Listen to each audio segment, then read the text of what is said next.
प्राय किसी जाति के इतिहास में वास्तुकृतियां महत्वपूर्ण तब होती हैं जब उनमें किसी अंश तक सभ्यता, समृद्धि और विलासिता आ जाती है और उनमें जाति के गर्व, प्रतिष्ठा, महत्वाकांक्षा और आध्यात्मिकता की प्रकृति पूर्णतया अभिव्यक्त होने लगती है।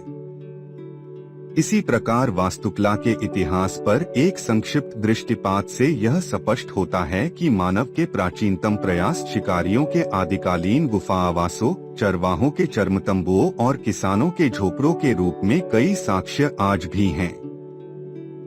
नौका आवास और वृक्षों पर बनी झोपड़ियां पुराकालीन विशिष्टताएं हैं, किंतु धार्मिक स्मारक बनाने के आदिकालीन प्रयासों से सुधार हुए जो सभी देशों में महत्वपूर्ण और विशिष्ट कलाकृतियों के रूप में आज प्रत्यक्ष हैं।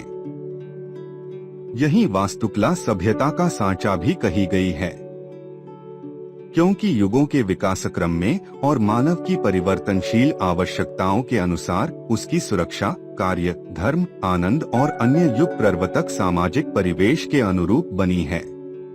वास्तु विद्या का प्रमाण हमें भारत के साथ साथ कई और देशों में भी मिलता है। तिब्बत के क्षेत्र में इसे बागुवा तंत्र, अरब के देशों में रेत का शास्त्र, लैटिन में जियोमोशिया और मिस्र में मेडुनेद्री भाषा में इसके कई प्रमाण मिल चुके हैं, जिससे इस कला का गणितीय मूल्य, ध्वनि, मात्रा, ऊर्जा और स्पर्श का अद्भुत प्रयोग कर मानसिक, आध्यात्मिक और भावनात्मक शांति के साथ जीवन में प्रयोग का सारांश है। जापान में भी वास्तुशास्त्र का प्रभाव स्पष्ट दिखाई देता है।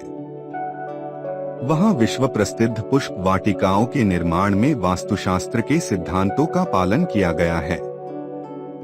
कोरिया और चीन की फेंगशुई का प्रसार तो अब भारत में भी होने लगा है। चीन देश में वास्तुशास्त्र को कैयू के नाम से भी जाना जाता है।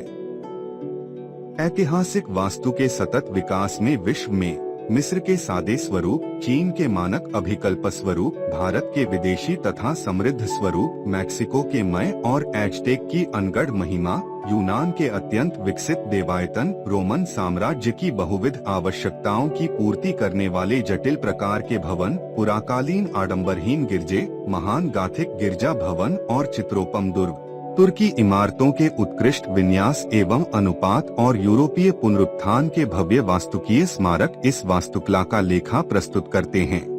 भारत की सिंधु घाटी सभ्यता के बाद प्राचीनता में मिस्र, यूनान और रोम का नाम लिया जाता है।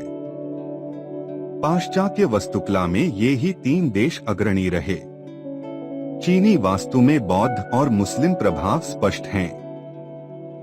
भारत के तोरणों की भांति पत्थर या लकड़ी के द्वार चीनी वास्तु की विशेषता हैं। यद्यपि जापानी वास्तु का मूल चीन में है, फिर भी नक्काशी और अलंकरण की बारीकी इसकी अपनी विशेषता है। अमेरिकी वास्तु के गिरजाघरों में गॉथिक शैली समादृत है। हाँ, कुछ न कुछ मौलिकता का समावेश सभी जगह अवश्य देखने में आता है।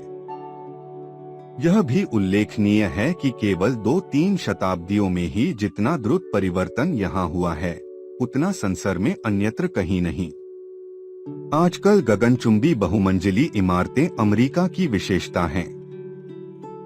भारतीय वास्तुकला के उत्कृष्ट नमूने भारत के बाहर श्रीलंका, नेपाल, बर्मा, सियाम, जावा, बाली, हिंदचीन और कंबोडिया में भी मिलते हैं। जावा में भारतीय संस्कृति के प्रवेश के कुछ प्रमाण 4वीं शती ईस्वी के मिलते हैं। वहां के अनेक स्मारकों से पता लगता है कि मध्य जावा में 625 से 928 की तक वास्तुकला का स्वर्णकाल और पूर्वी जावा में 928 से 1478 की तक रजत काल था। सन 1911 की में ब्रिटिश राज्य उन्नति के शिखर पर था।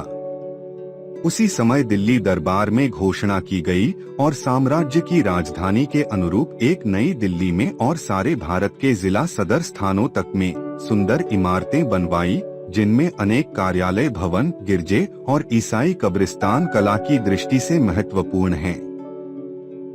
सरकारी प्रयास से नई दिल्ली में राजभवन, अब राष्ट्रपति भवन, सचिवालय भवन, संसद भवन जैसी भव्य इमारतें बनी, जिनमें पाश्चात्य कला के साथ हिंदू, बौद्ध और मुस्लिम कला का सुखद सम्मिश्रण दिखाई देता है।